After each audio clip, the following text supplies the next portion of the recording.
Welcome back to the Jersey Oddcast, the only show where the news is local, the commentary is questionable, and somehow we always end up talking about food. I'm Gina Rullo here with Joseph F. Berenato and Gabriel J. Donio, and we've got a full holiday season roundup for you today. We're talking about everything from the Chamber Holiday Party and Rotary Club's Winterfest to the tree lighting to Lidia Bastianich's visit at Bagliani's, and even a law office making headlines, because of course they are. It's December in South Jersey. We'll get into the latest from the Wawa hearing and Chipotle's opening, so prepare yourselves. We've got updates on Atlantic County's dispatch, free Christmas photos for the local families, Washington's Crossing, and so much more. So settle in, Oddball Nation. We've got a lot to get to today. We really don't, we guys? Wasn't it a heck of a week? Yeah. Yeah, for Yes. sure. Yes, it was. Absolutely, it was. Joe, I think one of the things in the early part of last week, if we go Tuesday to Tuesday, if you think about it in our world, Fair enough. you went to the Chamber Holiday Party. How was that? I did. That was on Wednesday evening, and it was well attended. It's always a fun time. It was a little weird because Ben Ott was not wearing an ugly Christmas sweater or reindeer antlers Or that or offensive Christmas suit? yeah, he was just dressed in regular clothing, and I walked up and I'm like, you pod people, you always get one detail wrong. I know that's not you, Ben Ott. I know it, And what but did he say? he's like, I'm like, yeah, okay. He was a pod person, so just Wow. be warned, Hammonton. Go watch Santa Claus versus the Martians for reference. Yes, that is a real movie. But it was a nice time. Food was good. A lot of What's next? conversation. Tom Grimmett didn't wear his big hat at the tree lighting? Tom Gribben did not wear his top hat at the tree lighting ceremony. I don't know what's Wild. happening in the town of Hammonton, but we have Black lost our is holiday white, fear. up is down. Dogs and cats living together, mass hysteria. Oh, Oh my my goodness. God. This is chaos. Yeah. So a lot of the usual holiday hilarity not happening. Not happening. Meanwhile, when I was at the tree lighting ceremony, I had this like giant, garish, ugly, Snoopy Christmas sweatshirt on. Because that's what I do this time of year. That's it. Okay. Uh, You have a t-shirt for every occasion. I do have a T-shirt for every occasion, and if not, give me 5 minutes and access to the internet. I'm glad the chamber party went well, and that was at Anada. Yes, that was at Anada. About how many people were there when you were there? I'd say probably at the max, 60 to 75. Nice. It was very well attended.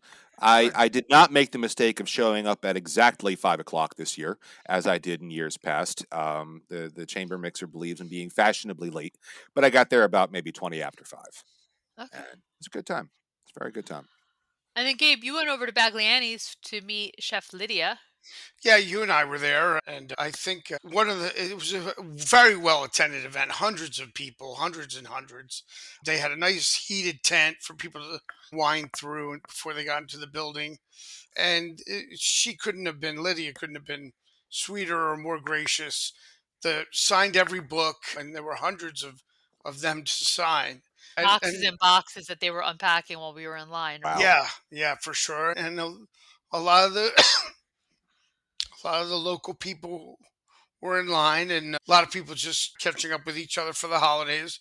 So it was a very festive event, a very fun event, and congratulations to everyone at Bagliani's for pulling it off. I know it's a lot of work, and they did it, and it's worth seeing for sure. Yeah, I thought it was a really nice event. Lydia is always charming and lovely, and you get her book, and then you could buy some of her sauce. It was nice. And to see everyone was in that really festive holiday mood in the line, and there was very little grumbling, which was great because it was cold and dark, but people were just there and like, how was it? Like, oh, it's so much fun, and it was great. And then Saturday, we wound up over at Rotary Club's Winterfest on the Mount Carmel grounds, and that was so cool. Yeah. Yeah, really nice. Bigger than and better than ever. I give a lot of credit to Phil Smazio and everyone at the Rotary Club.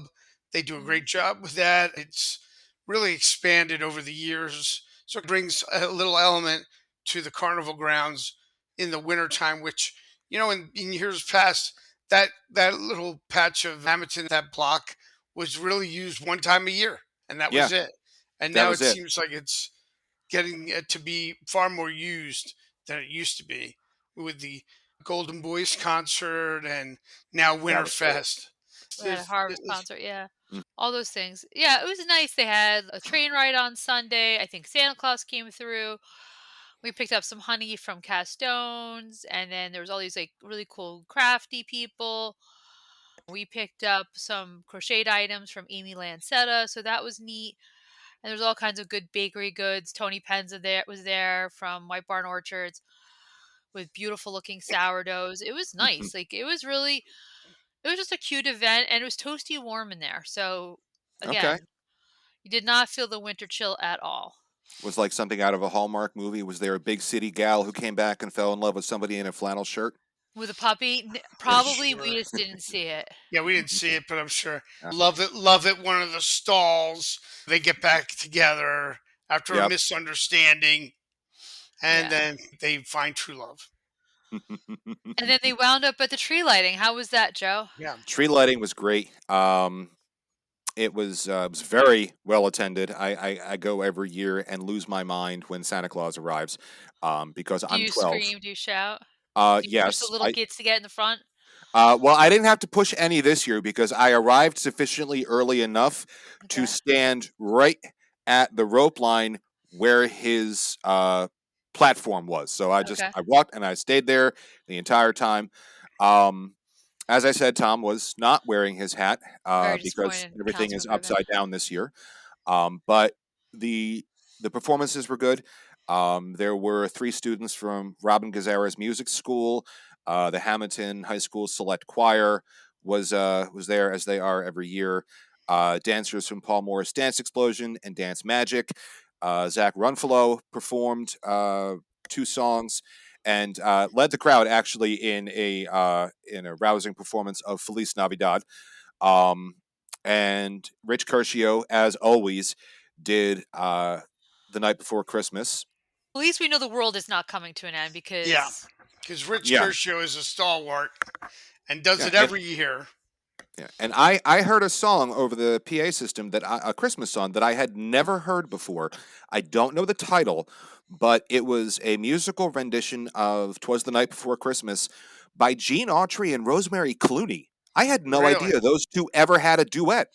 I can't believe you don't have a record of that. I'm for real. I mean, because I've got Gene Autry and Rosemary Clooney. I mean, like she was the voice of the holiday. I've got a copy of her "Here Comes Susie Snowflake" somewhere, but I didn't know that the two of them ever did a duet. So I'm going to have to find that. And Hmm. then promptly, Did I you? know him. I yeah, was gonna say, did you scream it out? Did you scream out Santa? I know him. I didn't scream out "I know him" because I didn't want to seem too, I don't know, too above the children. But I did scream Santa like I was 6 years old. I And think next year you should dress up for the Oddcast as Buddy the Elf and hop across the crosswalk, do all the things. oh, Yeah. good lord. Will by that point will the Oddcast have enough money in its bank account for my bail? Why? Because like if I just dress up as Buddy the Elf and jump around and be like Santa, I know him, he may press charges. You don't He know. may. You never know. Yeah. I think that they would appreciate the free entertainment. That's something where they're saving money on entertainment for that night. Like Yeah. you run into Casciano's and have the world's best cup of coffee or something. In and out the door of Menino's 4 or 5 times, pretending it's a revolving door. I don't know. Like I could see you like hamming it up. Yeah, there's something there for next year. You There might is want to potential. Yeah. check that out. And then on a more serious note, last week there was a police training exercise at Cathedral Event Center for the Hammonton Police Department. And I think they did that at the Cathedral and at the Martin. And then it was Atlantic County SWAT team, Atlantic County Crisis Negotiating Team, the Atlantic County Prosecutor's Office, Cape County Prosecutor's Office, and the other agencies all did this training exercises. I think Atlantic Care was consulted based on what I read. So again, like a big day at Cathedral on December 4th for a police training exercise. That reminds I, me of a couple of years ago. They had a similar exercise in the parking lot of St. Anthony on 206. If you, yeah, Yeah. so it's nice that they warn us so that we don't think, oh gosh, something is actually happening. yeah, And then I believe I saw that Joe Lombardo returned to Hammonton to practice law in town and reopened a law office.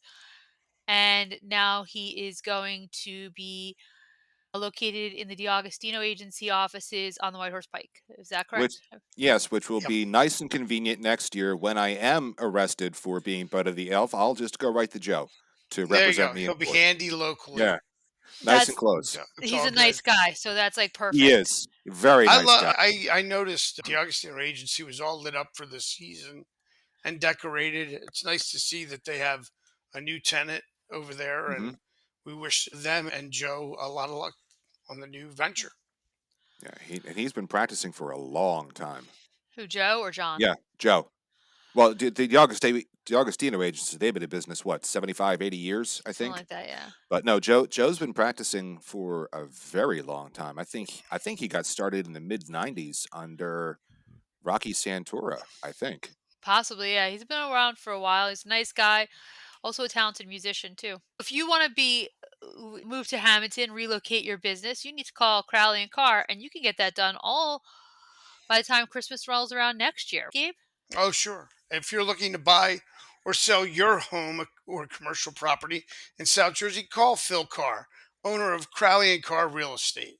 Crowley and Carr is the best place in town to find the best place in town. Call him at 609 561 0505 or go to Facebook or Instagram. thanks, Gabe. Joe, what also happened last week was the first of hearings for the potential new Wawa on Route 54, correct? Uh, Close. It was the second hearing. Oh, excuse me, Uh, second hearing. no, it's quite all right. Wawa once again appeared before the planning board after a continuance from the October 15th meeting. They were scheduled for earlier in November, and then they had a conflict and had to reschedule. But their first appearance was on October 15th, and some members of the public got to speak about it then. They're seeking, for those who don't know, they're seeking a preliminary and final major site plan approval with a C variance and a D3 conditional use variance to demolish an existing gas station and develop a Wawa convenience store at 734 12th Street. They presented until about 10 p.m. when they still had one more professional to testify on their behalf. After that, the board professionals also still had to testify, and they needed to open up the floor to public comment. It was decided to grant yet another continuance for the application, as they were reasonably certain that all of that would take them well past midnight, which you cannot do. So the attorney for the applicant, Cheryl Walters, had a conflict for December 17th, which is the next scheduled planning board meeting date. So the matter will be held until January 21st of 2026. Any new members appointed to the zoning board by then will have to watch the videos of the previous presentations so that they can weigh in on the application. Planning board. Planning board. Well, It's only one board name. yeah. Well, for the zoning matters. Any Yes. yeah. Any when they appoint some planning members. They appoint some zoning members. Some can vote in both. Some can't vote in one or the other. So any new zoning members, um, will have to watch. Anyone who can vote for the next one will have to watch, because for these variances, they will need, I believe, at least 5 out of the 7 zoning members. So everyone will need to be up to speed on that. That is going to be. They're going to have to watch the October meeting, the November meeting, excuse me, December meeting, and now participate. Yes, So they're going to correct. have homework from the get go. They are absolutely going to have homework from the get go. Yeah. Yeah. This is an application with a lot of eyeballs on it. And Hmm. there's going to be a lot of, I'm sure, questions from the public regarding it. Oh yeah. Yeah, as I understand, there were quite a few members of the public sitting in the galley, and what I caught at the end of the video were several groans of disappointment that they were going to have to come back yet again to be heard. So when they have those hearings, Joe, they just have the hearing. They don't have, okay, like Bob the engineer speaks and then they have someone ask him questions from the public. They make the public wait to ask questions till the end. Correct. The applicant presents all of their professionals, and then and whatever testimony they need, and the board itself asks questions throughout.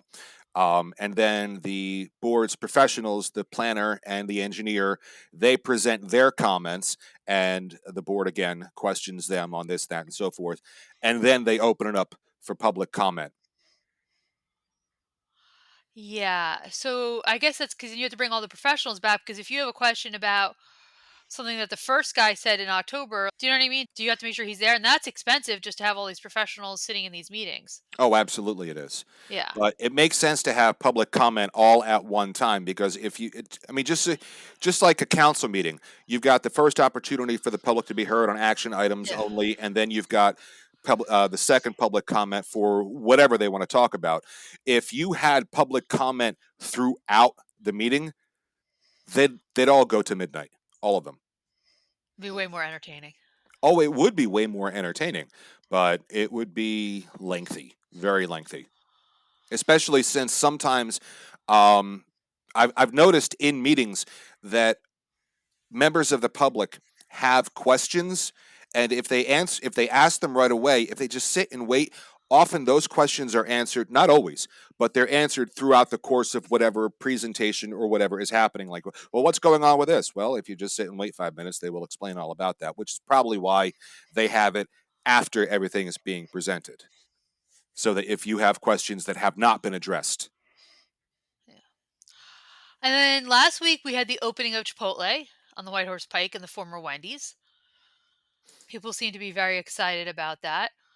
I have never had Chipotle food. Joe, have you? I have never been to a Chipotle. No. Gabe, I believe you've been to one near your office. Yeah, in recent months, I've been to Chipotle. It's not bad. It's interesting. Like Subway meets Mexican food, and then you Okay. pick and choose what you want from the trays in front of you, and you go down the line. People seem to like it. I certainly am happy that we no longer have to talk about an empty Wendy's and what's going in Yes. our empty Wendy's. I think it's all to the good, in the sense that from a development standpoint, you just don't like to see empty buildings. I don't. No. Agreed, 100%. And the Yeah. comments that I've heard from a couple people went, they had a good time, they had some good food, the guac was good, so people seemed happy. Yeah. So that bodes well. And I certainly, was and I was okay, going to Gabe. say, certainly for people coming through Hammonton, it's just another sort of stop on that alley of, de facto rest stop that is Yeah, Yeah. Burger King, Chipotle, Silver Coin Diner, Taco Bell. McDonald's, Taco Bell. You could argue, even if you want to include 206, stopping by the Red Barn. There's a lot of different places along the line now that if you're coming down 206 to go to the shore, you make that left. There's a lot to be said for that area. Hmm. There's a critical mass now. Applebee's, I left them out. Yeah. Yeah. Duncan. Oh yeah, Dunkin'. Yeah.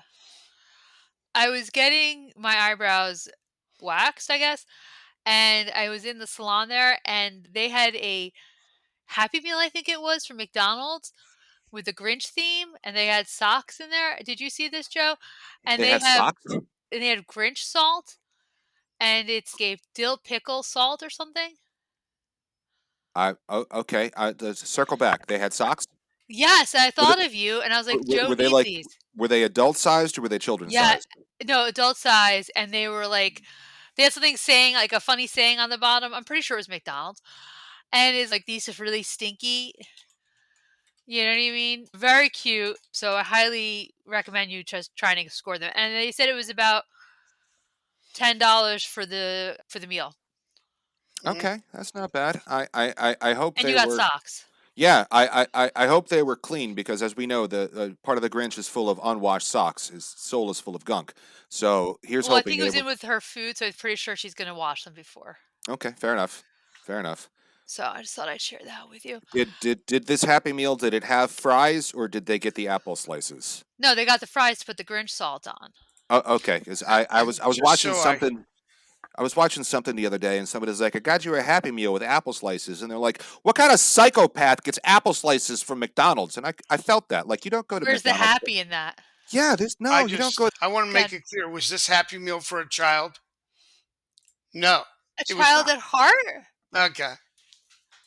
There's nothing That's wrong with that. Hey, it's there That's for why they're everyone. adult-sized socks. It's for everyone, Yeah. she's lovely. Tis They the were all season. sharing it, but she was not sharing the socks. And were they happy? They were so happy. Then it There you did go. what it said on the box. So Yeah. So that worked. But then I also drove further up the pike this week, and the car wash, the Spark car wash, looks ginormous. at the car wash, So I see that's getting closer to car completion. wash, yeah. And I keep seeing little lawn signs for the townhomes on West End. They are making real progress, and they are tall. Those houses, tall. So do we sound like our parents now? That looks so big. You know what I mean? I feel like we sound old now. Well, we are. Speak for yourself, Joseph. Well, I I'm sure just it was said when Plymouth Place was built, when the apartments next to Plymouth Place were built, when Colonial Court Apartments was built, when Valley Avenue Estates, or not the estates, the apartments were built, that those were large buildings. And I mhm. think every era had them, is what I'm getting at. That this sort of said, wow, you covered from the, I don't know, 60s to today. And every generation goes, wow, that's big. Have some, but we don't have a great number of them. So that is at least a bit of a difference for development in town. I mean, there are three-story homes right on Washington behind them, but in general, it's usually two stories. Yeah, no, I'm I think thinking it's about true. the downtown. OCAP stands out. The Malinsky building stands out. Well, I'm But, saying, I'm saying with when Main Road Apartments and Plymouth oh Place yeah. bar, they Hmm. had those peaked roofs, Yeah. and Yeah. it had a lot of height.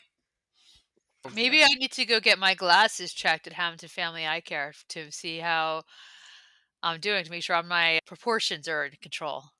Look, I'm not going to say that those new townhomes aren't tall, because they are. But if you want to see things in their true light, see Hamilton Family Eye Care for routine and medical eye care for all ages, from glasses to contacts to eye exams and more. Visit Hamilton Family Eye Care at Peachtree Plaza, 80 South Whitehorse Pike in Hamilton. Call 609 567 7479 or go to hamiltonfamilyeyecare.com. Thanks, Gabe. I was say, Gabe, can you tell us what's happening with the Atlantic County Dispatch? Yes, Gina, there's a lot to talk about. And this isn't a new issue either, but recently there was a release on December 2nd that talked about more than 100 people attended the December 1st presentation on the findings of a feasibility study for centralized deep dispatch in Atlantic County. The study and the cost and impact analysis prepared by Adcom Engineering LLC are now available on the county website for public review and comment at Atlantic County 911 and Centralized Dispatch, Atlantic County, New Jersey. Now, County Executive Dennis Levinson informed those in attendance at the meeting that the county will do what the towns would like, whether that means moving forward with a 911 call center and centralized dispatch or not.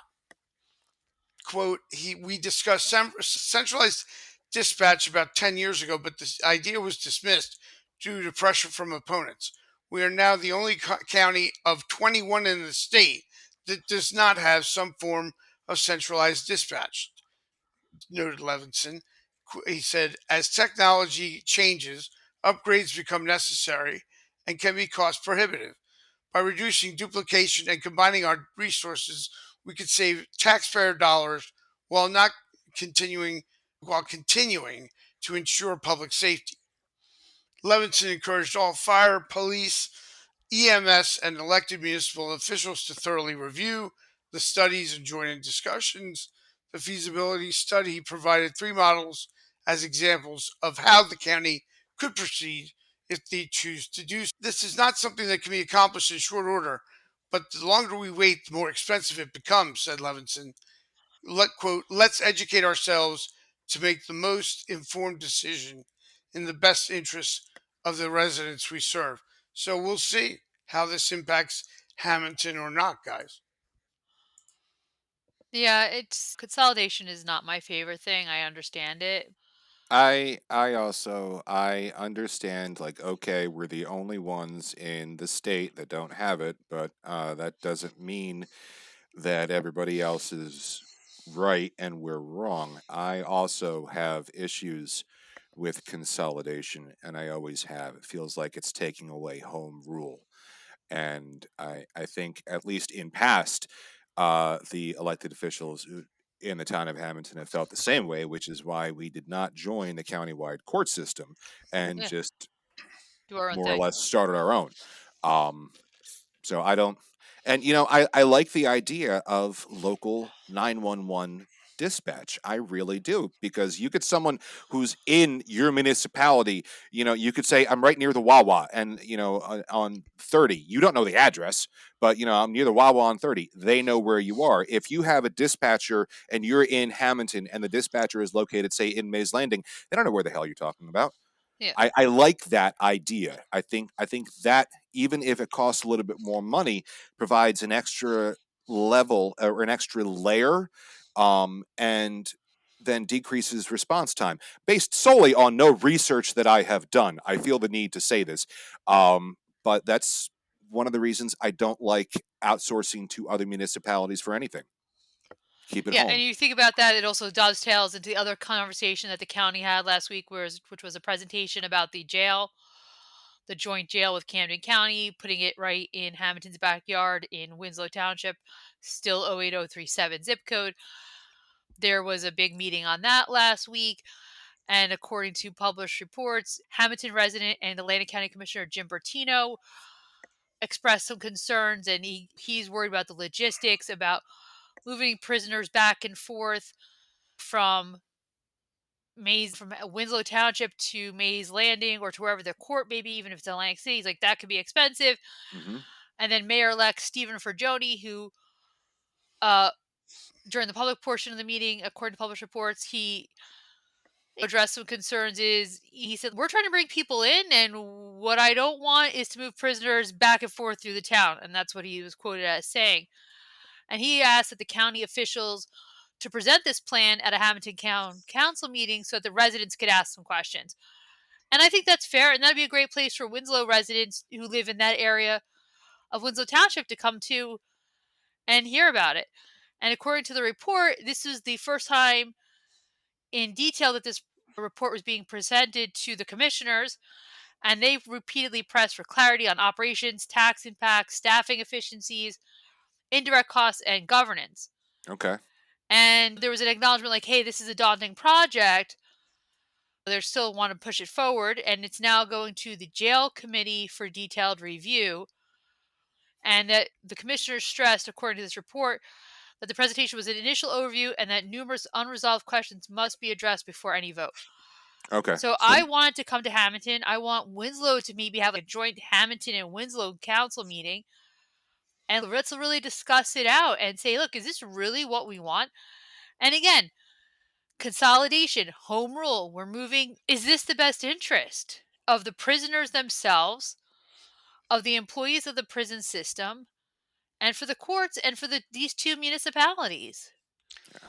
Yeah, the residents have a right to know as much as Hmm. possible about this project. And I do agree with you, Gina, that a joint meeting between Hamilton and Winslow would be something in order so that the residents can have their concerns voiced. And so that also the people furthering the project can say, we came to you and we wanted to hear what you had to say. Yeah. And as somebody who's very fiscally conservative, I love the idea of saving money.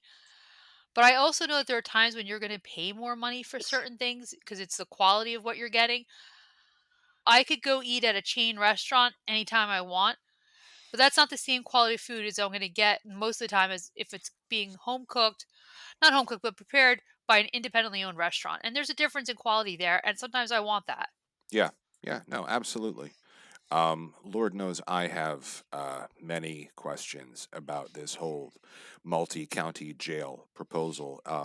Especially chief among them is why. Why are we doing this? Yeah. Let's slide over to news about a offender who has not registered, Joe. Speaking about, um, yeah. According to reports, Michael Parker, 59, of Hammonton, was ordered to be held in jail after his latest infraction for failing to register. Parker has been a convicted sex offender since 1985 when, at the age of 19, according to records, he raped a woman after he broke into her home and restrained her. During this hearing, Assistant Prosecutor Alexandria Peters told the judge that this was Parker's fifth failure to register.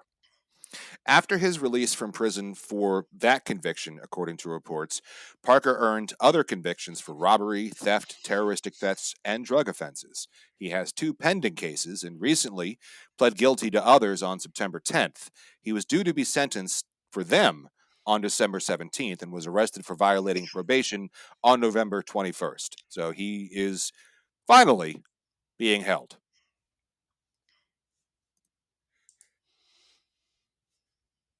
I don't understand why they can't make him register or register for him.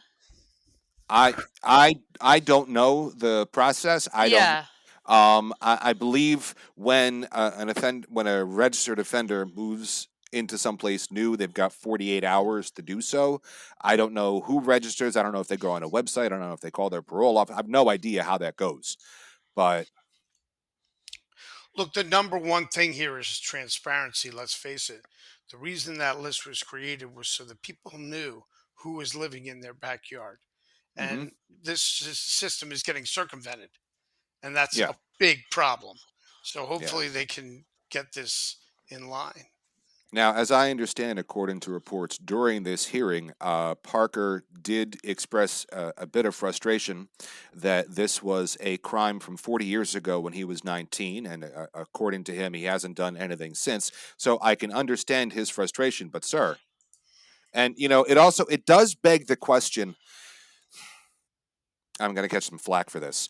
Um, but with a crime committed 40 years ago, and when no similar crime has been committed of that vein, when does one pay their debt to society?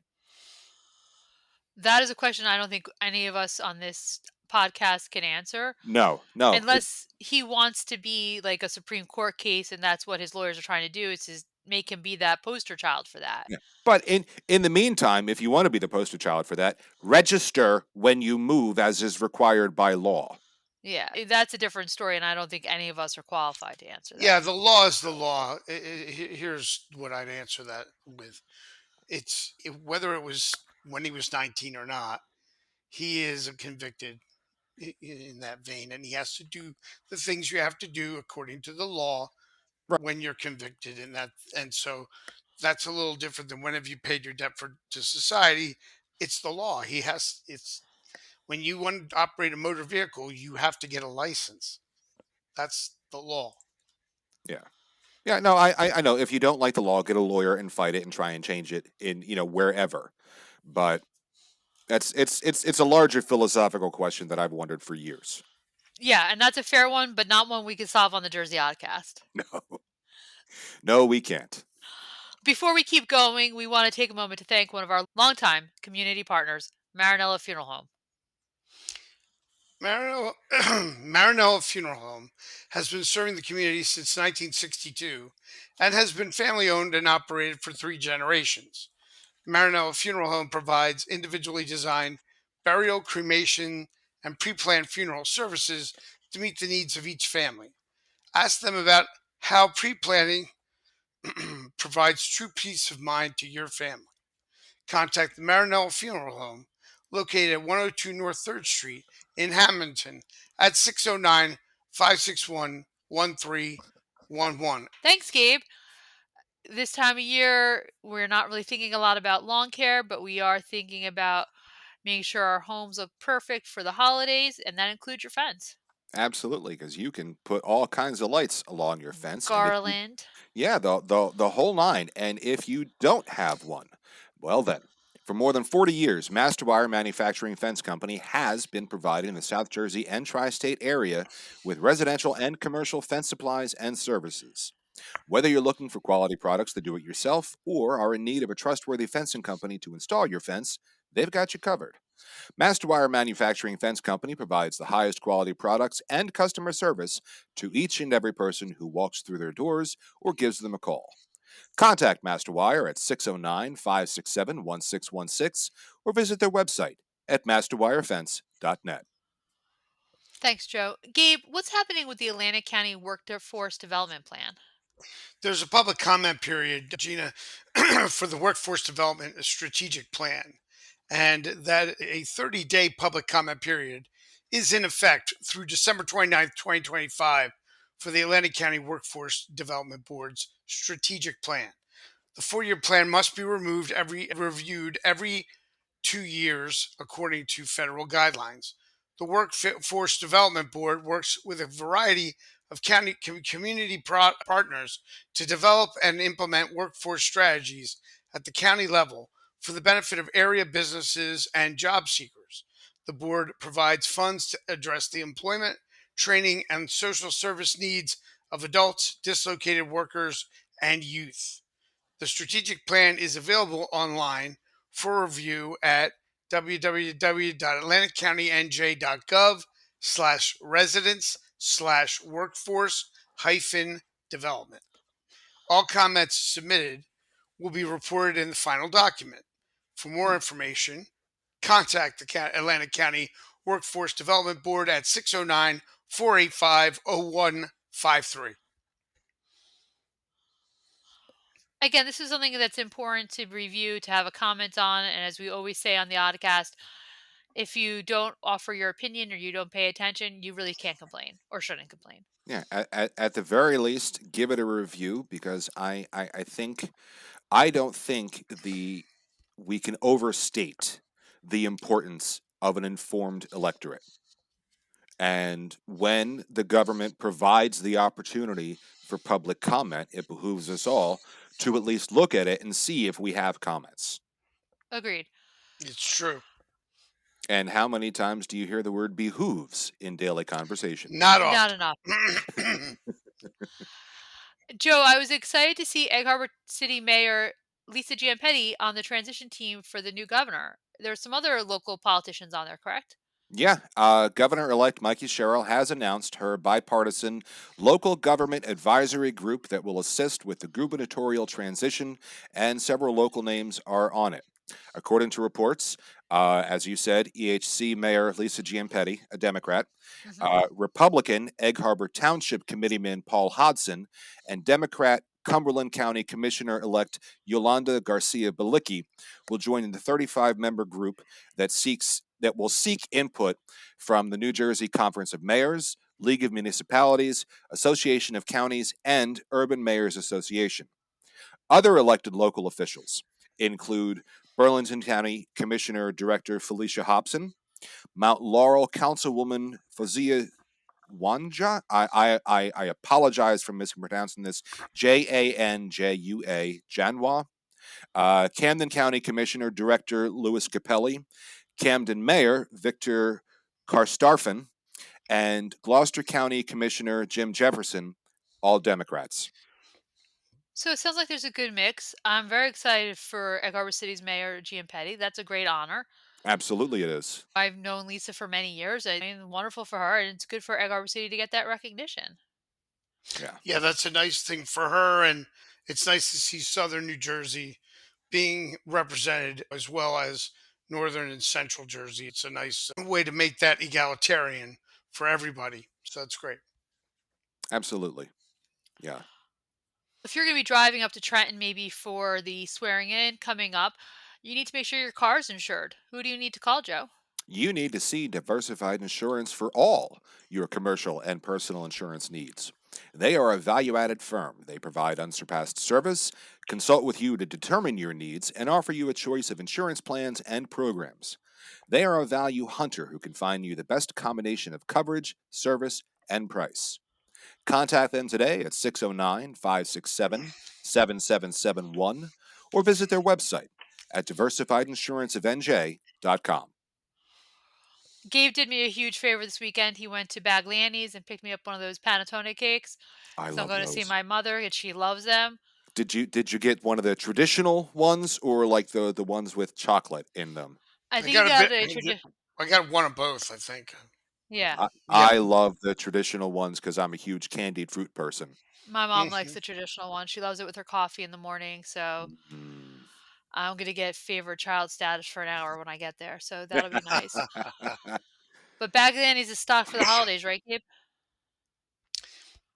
Yes, Gina. At Bagliani's Market, they always say we treat our customers like family, with a variety of custom cut meats, farm fresh produce, delicious cheeses, a full deli, and more. Bagliani's Market has something for everyone. They are famous for their wide variety of authentic Italian specialty products. Try their Italian bread and rolls, prepared foods, and homemade pasta. Follow their social media for weekly loyalty reward promos. Bagliani's Market is located at 417 12th Street in Hammonton. Call 609 561 0693 or visit Facebook and Instagram for more information. Thanks, Gabe. I saw that a local photographer is going to be offering some holiday photos. We've got a truly wonderful community offering to share with you, and it's just in time for the holidays. The First Methodist Church of Hammonton, along with photographer Joseph Bruno, is hosting free Christmas photos for local families. Yes, free. Your wallet can officially take a nap. Here's how it works. Location is First United Methodist Church of Hammonton, 398 Bellevue Avenue, right here in town. What you get is a 10 to 15-minute portrait session per family and digital downloads at absolutely no cost. You can grab them afterward at josephb.smugmug.com/events/capital HUMC portraits 2025. If you want prints in time for Christmas, just reach out directly to the photographer. The dates are Saturday, December 13th from 9 a.m. to 9 p.m., Sunday, December 14th from 12 p.m. to 6 p.m. Just fill out the form online to reserve your time slot, and you'll get a confirmation email once you're scheduled. It's a fantastic way to capture holiday memories, especially for families who may not always get the chance to take professional photos. A big thanks to the church and Joseph Bruno for making this happen for the community. That sounds like a lovely idea. You know what I mean? Why not? It's not everyone can afford to go get formal portraits. This is a good idea. And Joe's a great guy. He is a great guy, and Joe knows how to take a picture. Absolutely. So, love that Yeah, idea. lots of people should get involved with that. Hmm.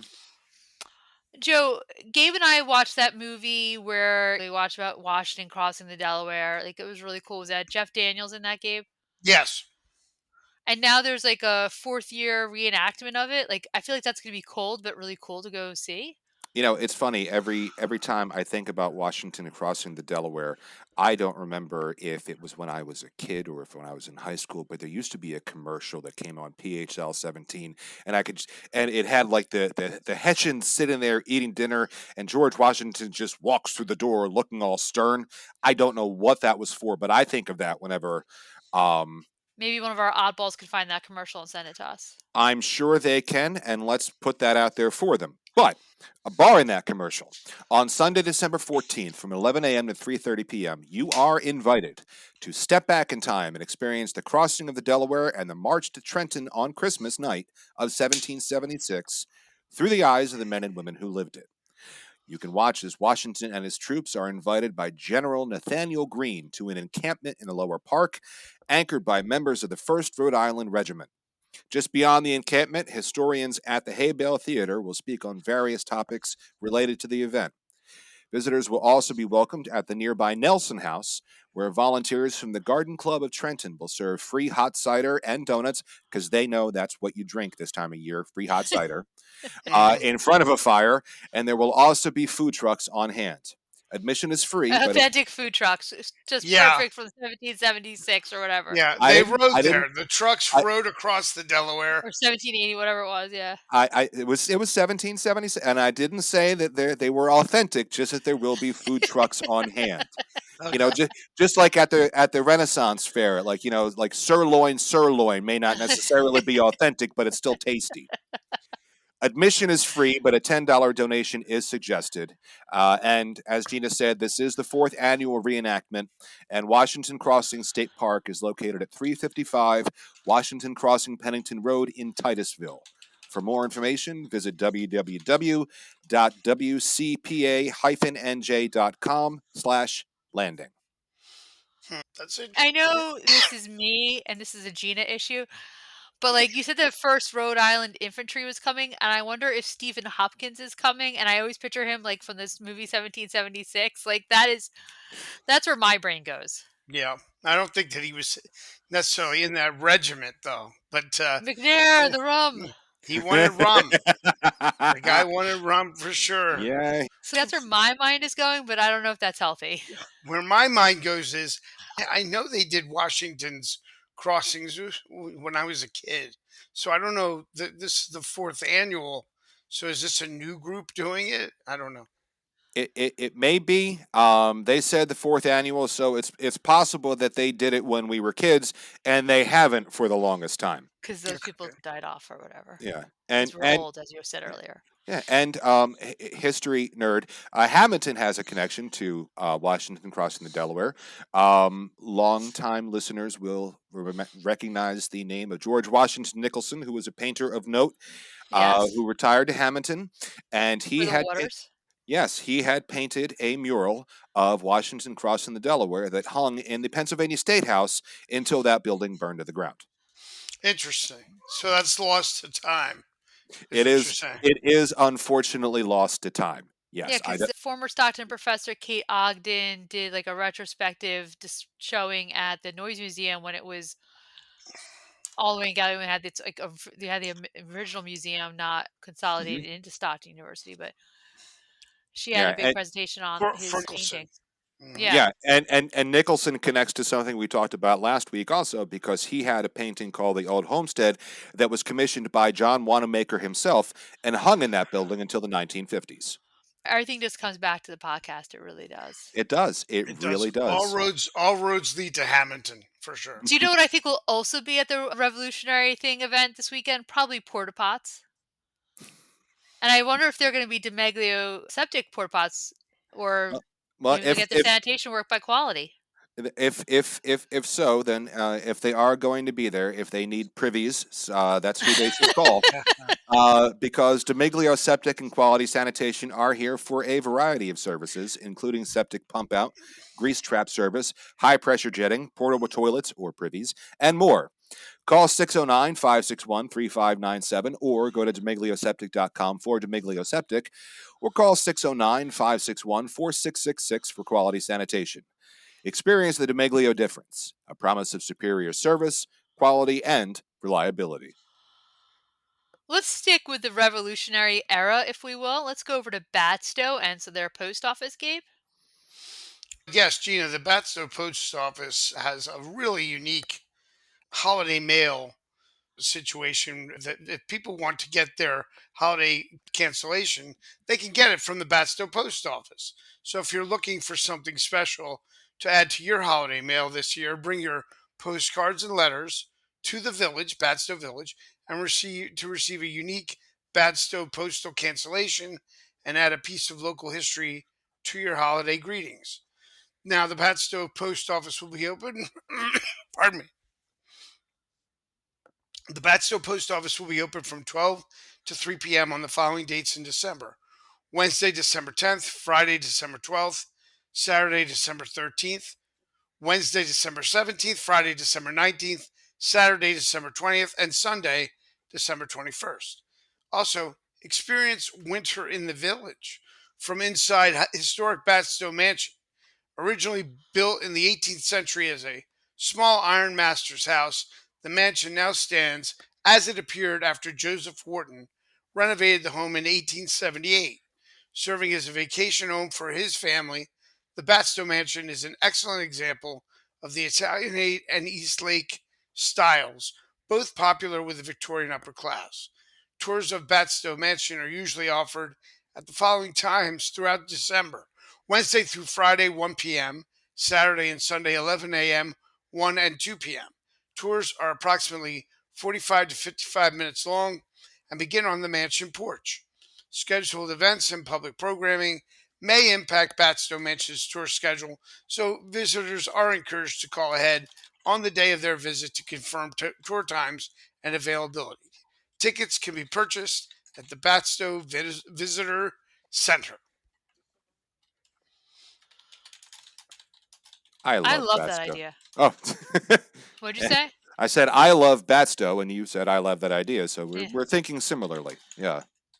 Yeah, I think it's a cool idea. If I hadn't already mailed out my Christmas cards, I would totally go there and bring them the whole stack. Be like, let's cancel these up because that'd be really special. Oh, it'd be neat, real neat. Yeah. Yeah, But I did not think ahead. yeah. It's For it's many not often that years, they. Go ahead. I was going to say, for many years, Batstow was one of the only places in the country you could get, and maybe the only place, a cancellation on July 4th. So that Mm, was pretty Yeah, we've yeah, done that interesting. a couple times. Yeah, yeah. I I, don't I believe that's still the case, but that they do it on July 4th. But this is right up there with it. Pretty cool. Yeah, I remember that from when I was a kid, and there aren't too many places left that do hand cancellations like they do either. Right. No. Joe, what's going on with Egg Harbor City and their streets? Well, since you asked, um, according to reports, Egg Harbor City is one of three New Jersey municipalities selected to participate in the Sustainable Jersey Complete and Green Streets Technical Assistance Program. Egg Harbor will work with Sustainable Jersey and the South Jersey Transportation Planning Organization to develop actions that enhance transportation for all users, including bicyclists and pedestrians. In addition to Egg Harbor City, Buena and Pennsville will also receive technical assistance. Now, the team, which includes city officials and its professionals, along with community stakeholders, will update the city's 2012 Complete Streets policy with a focus on promoting safer, healthier, and more accessible options for people walking and biking. The assistance will focus on implementing a citywide bike plan, ensuring continued connections to NJ Transit and schools, and seek ways to improve safety for all travelers. Residents will soon be invited to participate in an online survey about how to make city streets safe for all users. According to reports, complete streets balance the needs of drivers, pedestrians, bicyclists, transit riders, emergency responders, goods movement, and stormwater management based on the local context. They help improve health and safety for people walking and hiking, or biking rather, and create better places to live, work, play, learn, and do business. When streets are not complete, the negative impacts on public health, safety, equity, the economy, and the environment are disproportionately borne by low income and minority communities. The program, according to reports, is funded by the SJTPO, which will partner with the Allen M. Voorhees Transportation Center at Rutgers University, Cross Country Connection Transportation Management Association, and Sustainable Jersey. It sounds like a good program, something that Egg Harbor City needs, and we reported on quite a different few items that Egg Harbor City has been doing to really improve their overall attractiveness. And I wonder if that's in effort to gain new residents and to gain new investment by business too. No matter what, Egg Harbor City is certainly hustling, and they're certainly trying to get a lot of positive attention for the city. So I give them a ton of credit for that.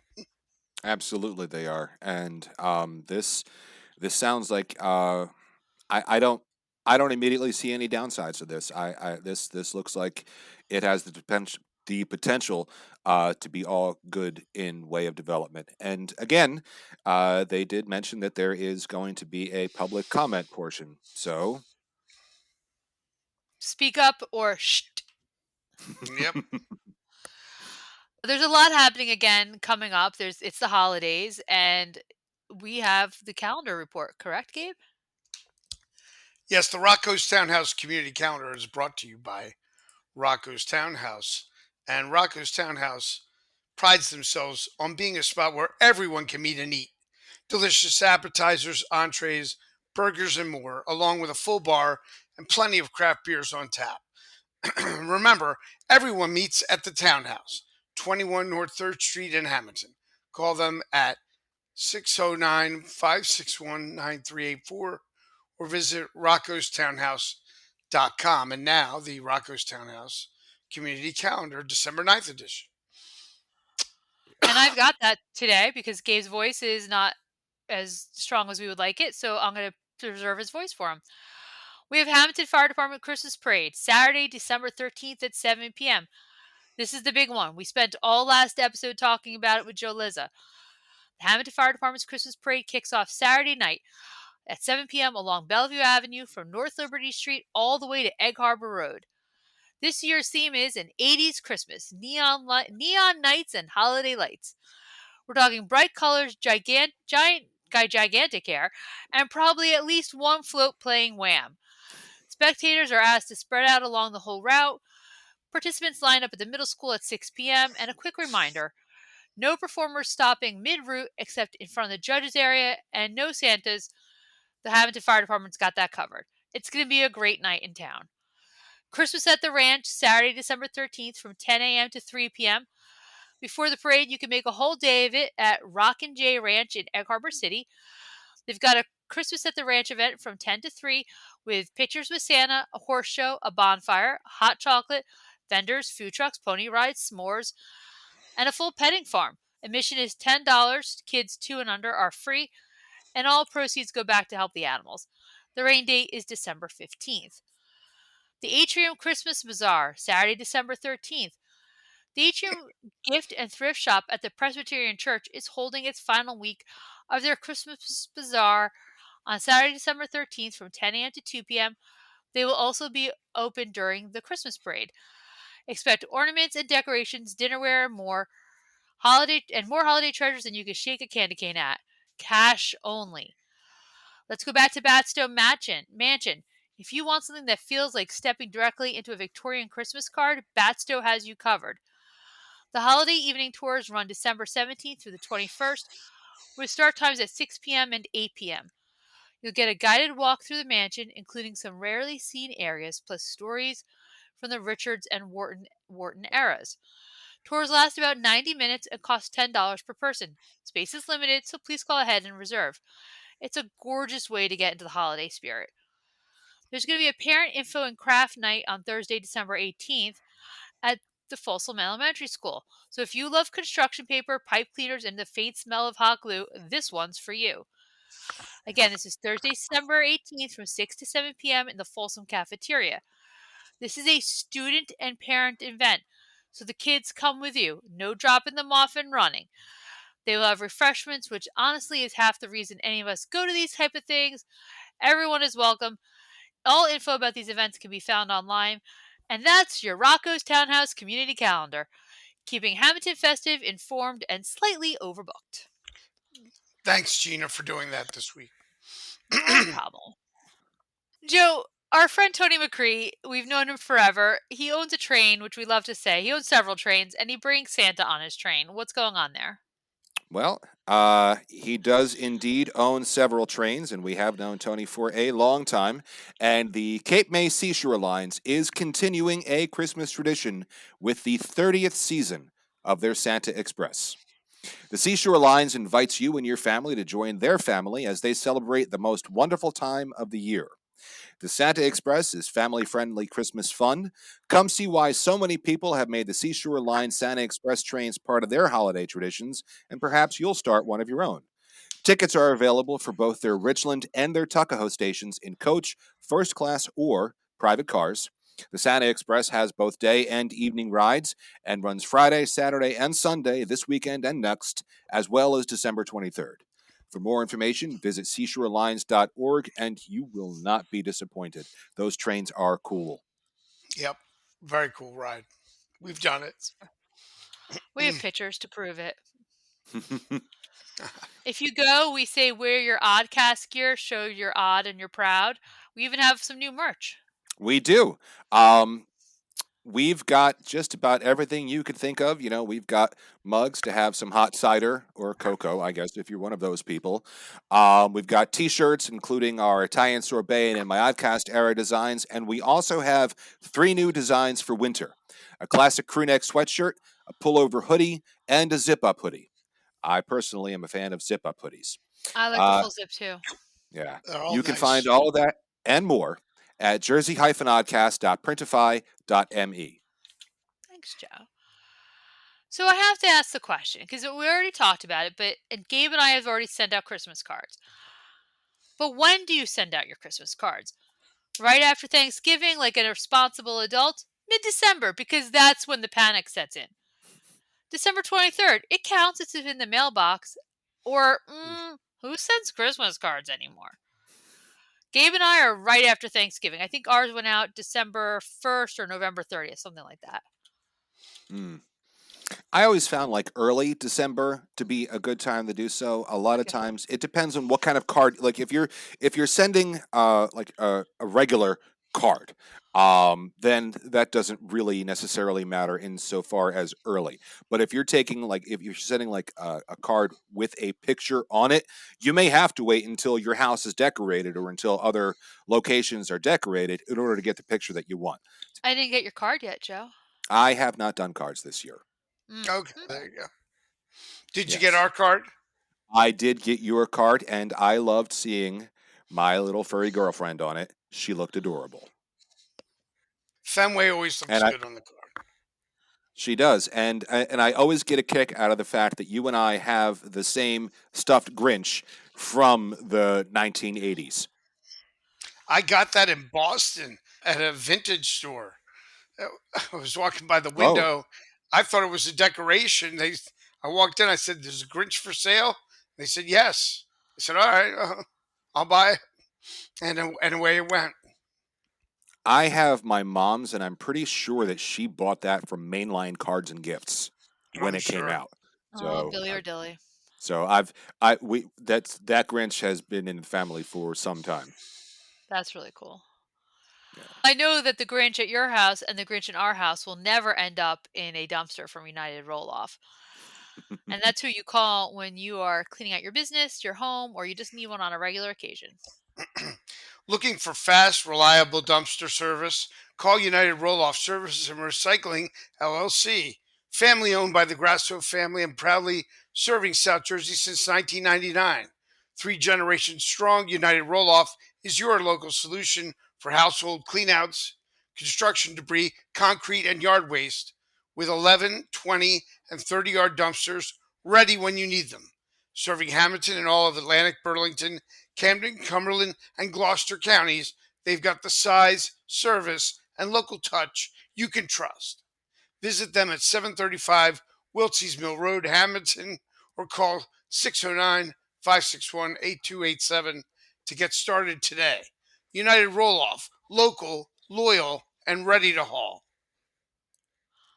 Did you guys know that New Jersey has its own bug city? I'm sorry.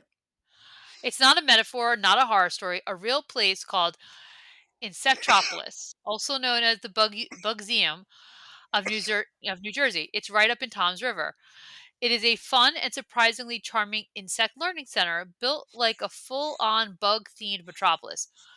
You can crawl through a termite tunnel, peek in on a live honeybee hive, play bug themed touchscreen games, and see thousands of beautiful, bizarre, and I'm sorry, what is that? Insects from around the world. And yes, because this is Jersey, your visit doesn't end until someone hands you a live tarantula, a millipede, and a hissing cockroach and says, "Go ahead, give them a little touch." They offer daily presentations and they mean it. So whether you love bugs, fear bugs, or merely respect their hustle, Insectropolis has something just for you. And with school year hours in effect, Fridays and Saturdays 10 to 3, Sundays at 12 to 5, you'll have plenty of chances to face your fears. Oh my God, I have so many. And embrace your inner entomologist.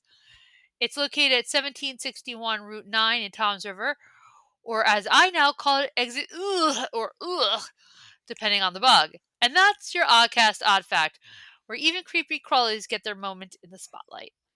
You had me interested until someone handing a live tarantula. That's where Yeah, I that's where you bow check out. out. Yeah, even if I wasn't absolutely terrified of them, if I'm not mistaken, tarantula hair has long been used in itching powder, so I can't imagine that being pleasant in anything. How do you Now, know what the ingredients are in itching powder? Yeah, that's just weird. I'm Joe Bernato. You're That's a odd. Joe Bernato. You're one of them. When I see a bug in the house, I go and I point. No. Yeah, I mean, like you had me, like crawl through a termite. Okay, that sounds good. Like the way you were describing initially sounded like a giant ant farm. Okay, like looking at the bees. I guess okay, someone's gonna hand you a tarantula. No, they're not. No, they are not. We were No, picking thank up you. we were picking up our honey from Brett Castone over the weekend at Winterfest. And I'm like, do you ever worry like about getting stung, whatever? Because that would be my concern about Yeah. owning bees. He's like, you get stung all the time, Gina. That's just how that goes. I was like, oh, Well, okay. well, Yeah, and Brett was nice enough to say he watches the Oddcast, and that's pretty cool as well. So it was nice to interact with him a little bit at the Winterfest. But I was like, I guess I'll never be like Sherlock from the television show Elementary and own my own apiary. So that's out Yeah, for me. yeah. well, not just the TV series. In many of the later Conan Doyle stories, he did retire, and there was a really good movie where Sir Ian McKellen played an aging, like an elderly Sherlock Holmes. Have you seen that? No, No. but I hear it's really Oh, good. Oh, it was and like he had beehives all over the place. And one of the nice little details, and I realize I'm getting off topic here. One of the nice little details that I liked was that he had gone to the movies to watch a Sherlock Holmes film, and in the movie, Sherlock Holmes was played by actor whose name I don't remember, but played young Sherlock Holmes in the movie the same name from the '80s. Oh That's yeah, Yeah, meta. yeah. yeah, In the movie, that's right. I forget his name right now, but he did play in that film, playing Noah as something a maybe. yeah something. Yeah, But he was great in young Sherlock Holmes, and I heard he was good in that movie as well, yeah, playing yeah. Sherlock Holmes. Yeah, it was cool. It was good casting. What's the weather going to be like, Joe, if we want to take a ride up Tom's River this week? Well, since you asked, it sounds like it is time for the Oddcast forecast, according to the app on my smartphone, and sponsored by a different one, sponsored by Ben Castone Landscaping. Call Ben Castone for all your landscaping needs at 609 561 3452. They're here to keep your yard looking great no matter what the season. And this year, Ben Castone Landscaping is celebrating its 25th anniversary. Ben Castone thanks his customers, family, and friends for all their support and is looking forward to many more years of service. And it is going to look seasonal. Wednesday, we're looking at clouds, maybe potential for clearing a little bit later, but a high of 48 and a low of 36. Thursday, we're looking at intervals of clouds and sun, a high of 44 and a low of 27. And Friday, same thing, intervals of clouds and sun, a high of 40 and a low of 22. So it's we're in the middle of December. This is about what we expect. It feels like it might be the nights might be a little bit cooler than we usually see in December. These are more like January temperatures, but Yeah, it's December. It's this is where we are. So nothing too outrageous. that's good to hear. And Yeah. if Joe, if people want to get in touch with us and give us the name of that actor or tell us how to find that commercial, how can people find us? Well, for more information or for sponsorship opportunities or to tell us the answers to the questions that we ask, they can always email us at jerseyoddcast@gmail.com. They can call us 609 444 6178. They can listen to us on YouTube or their favorite podcasting service. Visit our socials on Facebook, Instagram, Blue Sky, or TikTok. We are on there now. And as always, they can visit our website, jerseyoddcast.com, for all of that and more. Thank you, everybody. It's been a great week. I appreciate you staying around for the episode. We'll be back next week with more chaos and commentary because someone's got to do it. Have a good one. Take care, everybody. So long.